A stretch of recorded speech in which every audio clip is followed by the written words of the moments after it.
Welcome to The Untold, a show where we uncover the hidden mysteries behind everyday lives. Today we have a wonderful guest, a flight attendant, Nikhat Pangarkar. I'm joined by my wonderful colleague, Abdullah. Yeah, thank you for that introduction, Lejane. And honestly, this couldn't have been timed better because I'm a little bit jet lagged. I'm under the weather.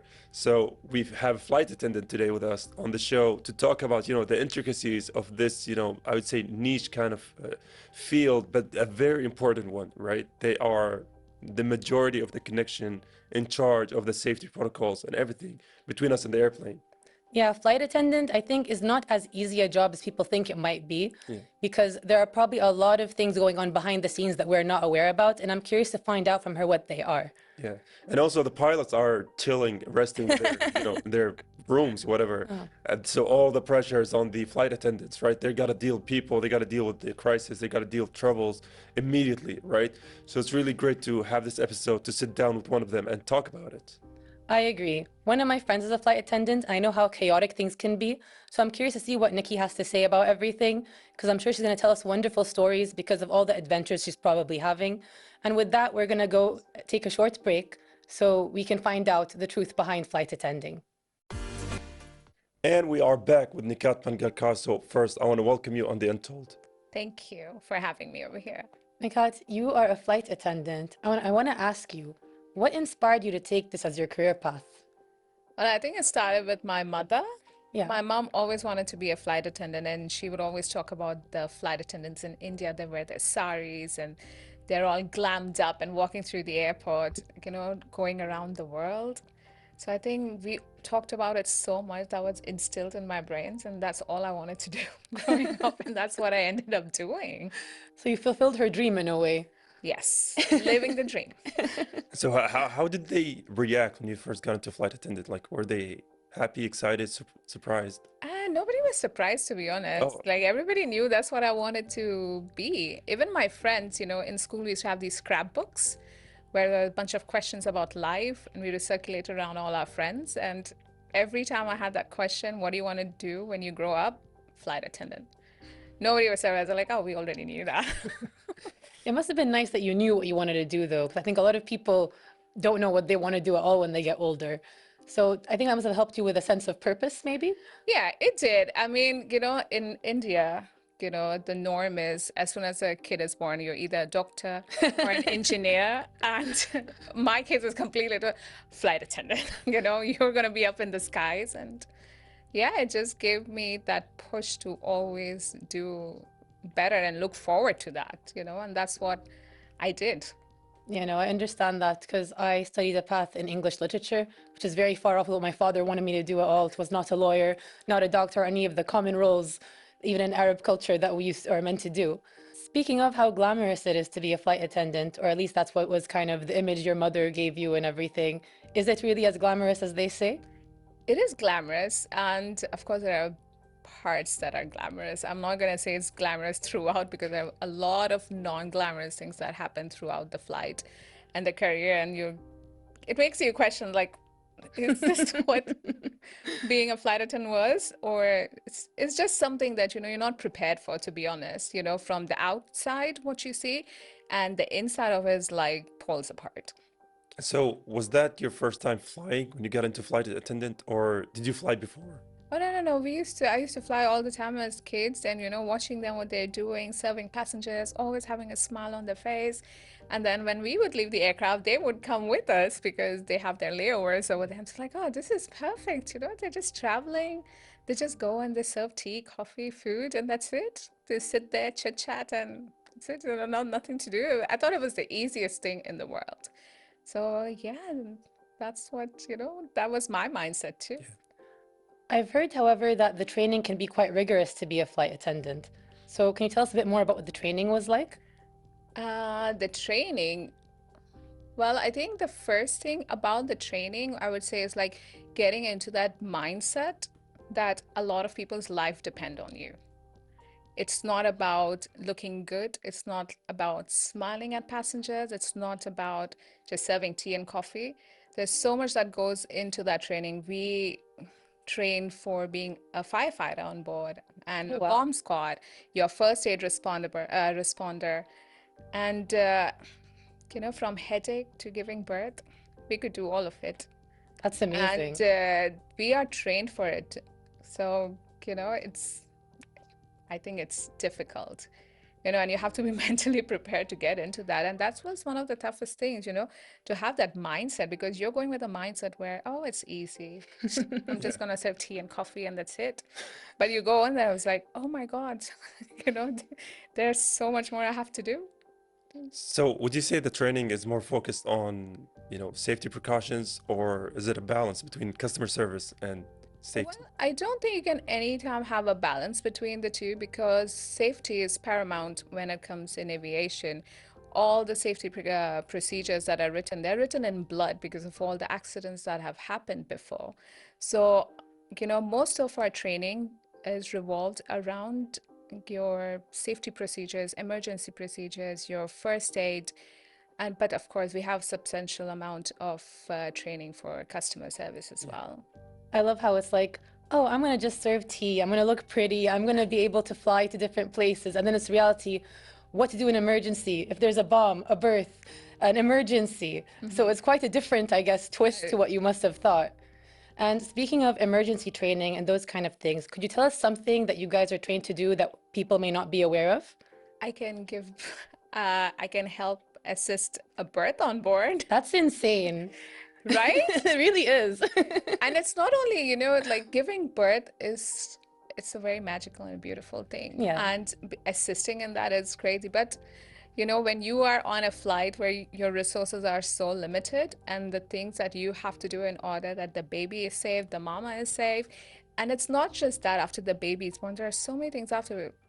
I don't want to get into the nitty-gritty of it because it's a lot, but keeping them safe and comfortable until we land and the actual paramedics come and take over, that is really tough. No, it sounds like it. And it's honestly amazing that you guys can do that, because obviously that's not what you're trained for in general in life. Right. It's usually a medical situation. But the fact that you have to do so many different things that go beyond the typical things you expect a flight attendant to do, kudos to you on that, honestly. It's kudos to all the flight attendants that I have agree. go through this. Oh, I have a friend who's a flight attendant. I didn't know she had to learn all of that stuff. I have to go and tell her, like, girl, I'm very impressed with you now. I know a lot more things. What do you think, Abdullah? Did you know about all of this? No, honestly, I think from watching a movie, we kind of assume that whenever an emergency happens, people just shout, is there anyone? Yeah, it's like there's a doctor on board, and there always is So for some reason. It's assuring to know that the flight attendants are getting that kind of training. And speaking of that training, what is something that is going to be surprising to people to know that you are trained to do in a crisis? Well, so the vocabulary that we use on our flights, inshallah, we never have to go through this, but if there was an emergency, like a crash landing or something, the commands that we shout out to the passengers can save all their lives. Oh, mashallah. And that is so important. And before we take off, when we're seated on our jump seat, we're not just chit-chatting, we're not looking outside the window or doing anything. We're actually repeating those commands all the time, and we're looking at our able-bodied passengers and the drills that we have to do so we can save your lives, along with ourselves, of course. But so this is something we have to do that on a regular basis for every takeoff and landing. That's so crazy. Like, I don't think anyone is aware of the amount of pressure you guys are on with all of this stuff, because not only do you have to deal with potential emergency situations, but you also have to always be calm, polite, sweet, the customer is always right kind of situation. Well, and I feel like that must be very stressful on itself. So how do you manage dealing with all of those emotions, especially on a day when you're maybe not feeling that peppy? For me personally, I have just trained my mind to understand that this is all momentary. It's gonna pass. And also putting yourself in their shoes does give you a lot of help. They're like, oh, maybe something went wrong before he stepped into this aircraft, so maybe just be a little patient with them. And plus your training does come into handy, because we are trained to keep our emotions in check at all times, because you can't lose your emotion, you can't lose the sight that you have, the far sight. You're there for their safety. People come in different state of mind, the way they speak is different, everything. There are so many barriers that you have, and just to still be yourself and not get overwhelmed, it's something that you have to train yourself to do, and we are trained for it. So I mean, that's always good to know, right? yeah. So what about difficult passengers? Are you also trained for that, or are there other people who are designed for that in the airplane? Well, no, we have, of course, there are some passengers are different, and sometimes, you have these unruly passengers that, don't want to listen, but we have certain rules, and the way we follow all those, at the end, if still it's not manageable by us, we call security, and that's it. No, but honestly, that's really amazing because I feel like myself, I would snap at somebody if they were being rude to me about something silly or trivial.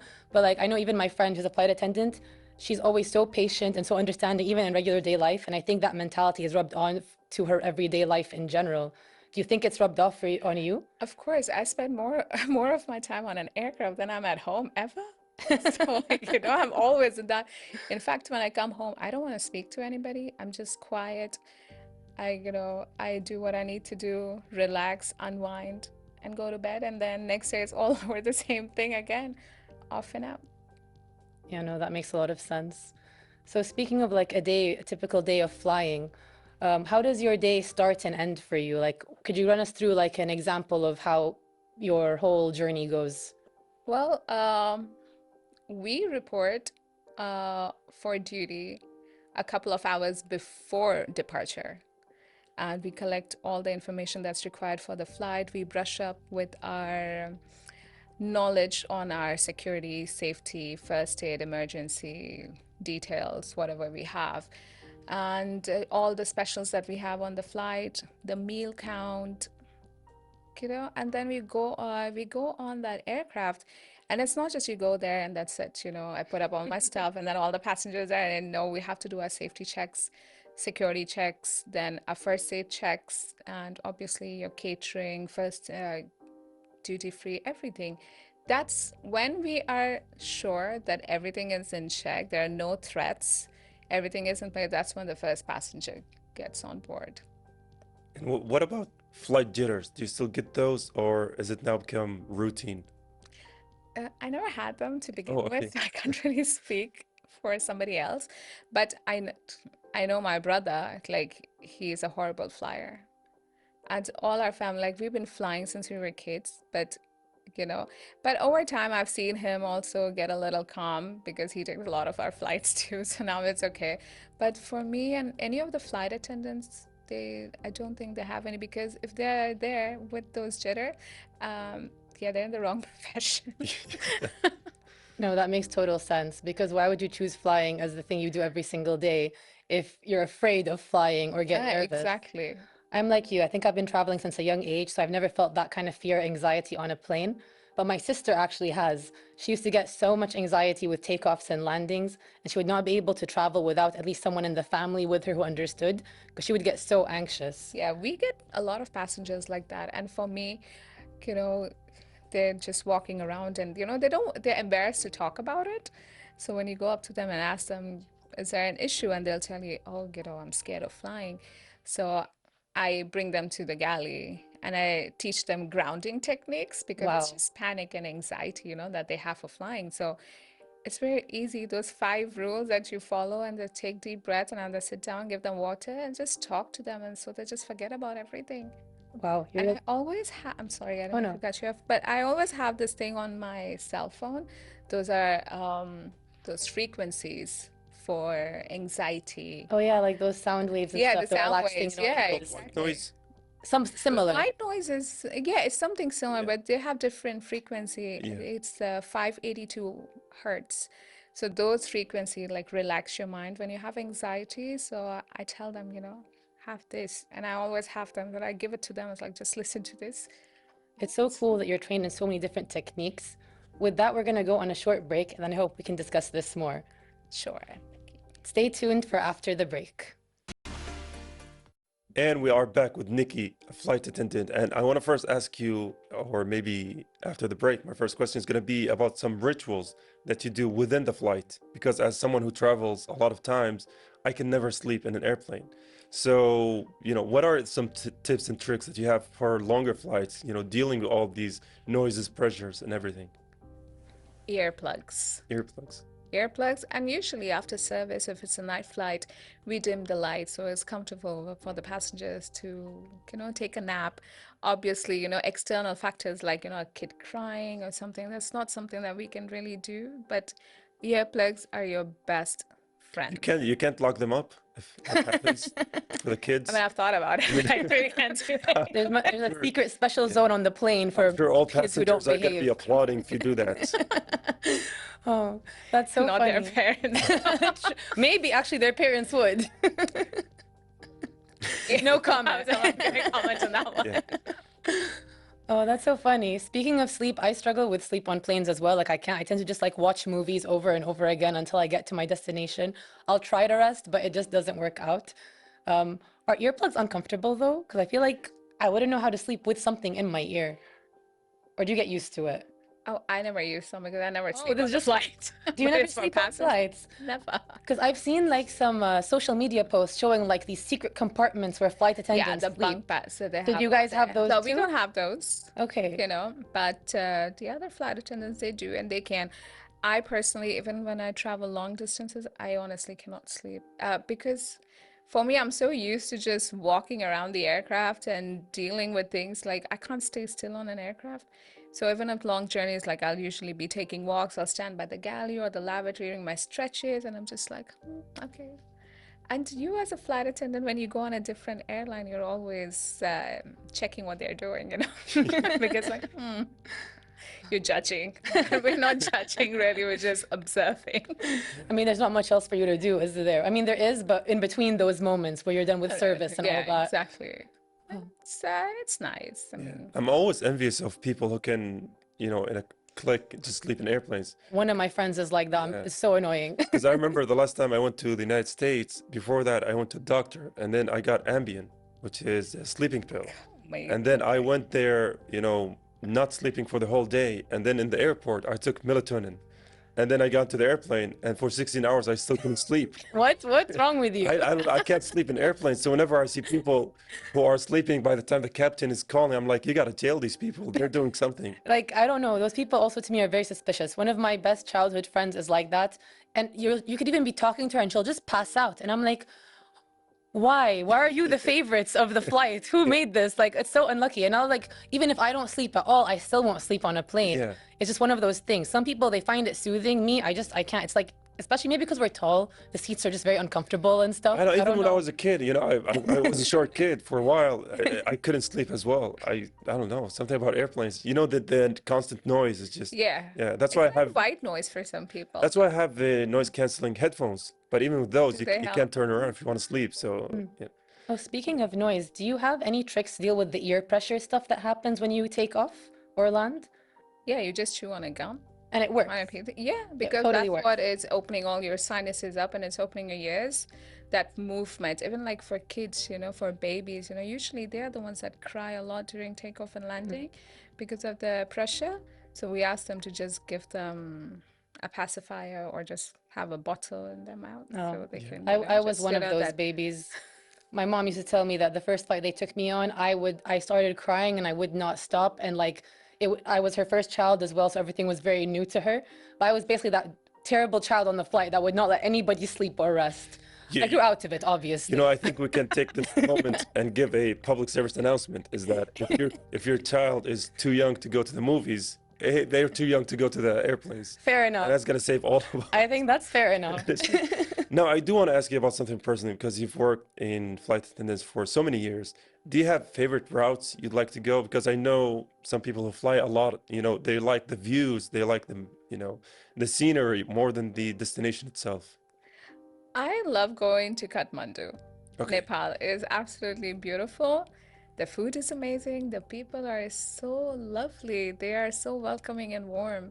So being on that flight also, they're so respectful to you. They're just peaceful people. I just love it. And going over there, the mountains, it's beautiful. Like that's my favorite place to go to. And the flight is the smoothest. That's my favorite. No, it sounds lovely. And I think that's one of the best things about being a flight attendant is you get to go see all different places in the world, even places you wouldn't think of traveling yourself. Right. So Do you get to spend a lot of time in those places? We do have multiple layovers, so yeah, we do get to spend substantial amount of time, but it depends on what time of the year we are taking those flights, because sometimes we have a 24-hour layover, sometimes we have 36, sometimes 72. Like, it all depends on your schedules. It's because winter schedules are different than summer schedules. So I hope to get winter schedules when I'm going to Kathmandu so I can stay longer. Understandable. Speaking of schedules, I know from my friend that it's a very chaotic kind of schedule. Do you ever, like, you don't get a sense of stability. So how does the scheduling work for you? How do you feel about it? I'm used to it now. Yeah? Are you able to develop a routine of any kind? Oh no, it's non-existent. It's non-existent. Like, for me, like, I have my social life is on a standstill because I can never make plans, and when I'm free, nobody else is free. So I just end up traveling. That was literally the same problem with my friend. We would try to make plans with her all the time, but because her schedule changed, like on a weekly, sometimes 2-week basis, sometimes she'd be called in for like an emergency situation because someone else couldn't. So Yeah. it was impossible to plan with her. Seeing her was like a once in a blue moon situation. Oh Bless yeah. her.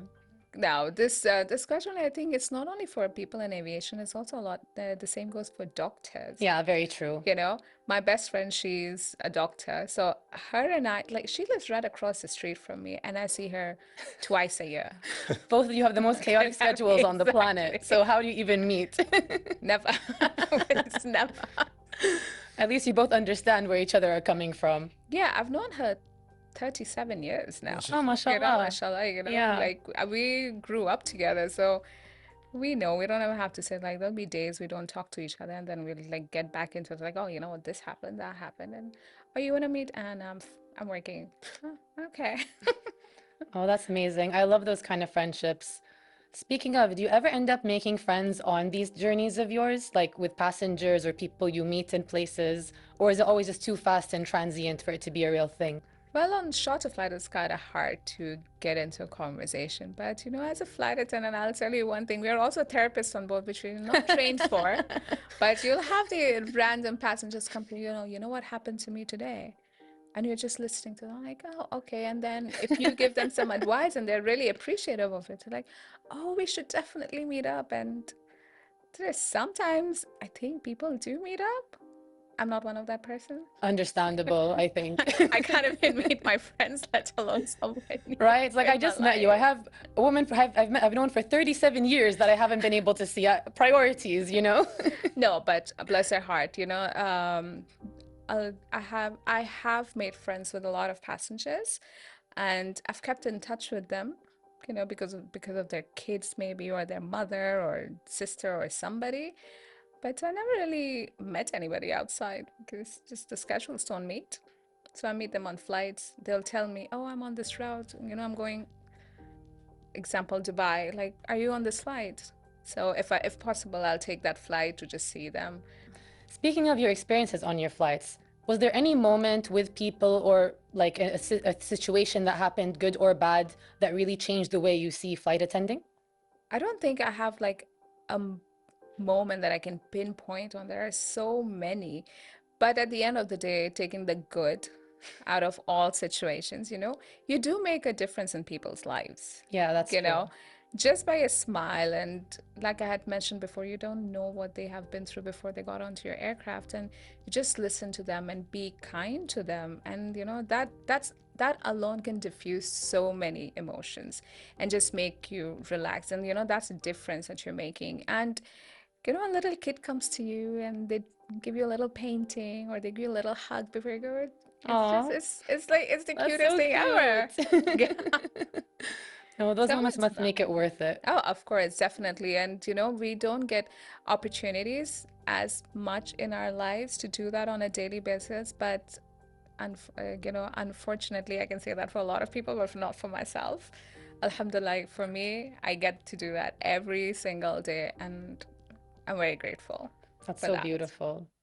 Yeah, and speaking of doing this for every single day, you have stated that this has always been a dream of yours, right? To be a flight attendant. And now, after so many years of doing it, is that passion still there, or is it now a job? Because I know, Yeah, definitely. yeah, I love what I do. Of course, the perks are there. There's amazing. But I think the people that I work with are fantastic people, and I look forward to flying with them all the time. And they are young, they keep it peppy. So I'm always in a peppy mood with all of them. And the passengers are amazing. The uncertainty of a day is the best thrill I get every single day because I don't know what's going to happen today. So yeah, bring it on. It's fun. That's such a lovely answer. And I'm so glad that you still have that enthusiasm and love for traveling. It's like you found your calling here, or you've always known it, really. But do you have any advice for any people, especially young women, who might want to become a flight attendant? Well, you Have have patience. Yes, I was about to say. Well, patience is the key, but you have to be prepared for the responsibility that comes with it. You can't be overwhelmed by it for a very long time because initially when you get into it, it does overwhelm you with all the information that's been fed to you and you're just lost. And people that come into the industry, they're fairly young and the generation has changed so much. They question everything. So they don't understand. So they have to just keep quiet, listen, bask in the glory of aviation, and understand that it's a responsibility. It's not just fun and games. Yes, there is fun and games, but you are there for saving lives in case of emergency. And once you understand that, everything is just easy. And yeah, you're gonna be living life, on the edge. This job literally gives you wings. And you're seeing Literally. life from 39,000 feet, experiencing cultures and different people, the different cuisines, everything. It's a lot and it's a lot of fun. It does sound fun, chaotic but fun. Yes. And I want to thank you for taking the time to come with us on the show today Of course. and showing us the full spectrum of flight attending on all the different wonderful sides of it. So thank you so much for joining us. Of course, it was a pleasure. It really was. We're going to go on a short break, but thank you, Nikki, and hopefully you enjoy the rest of your years flying. Thank you. Stay tuned for after the break. Unfortunately, that's all the time we've had on today's episode of The Untold.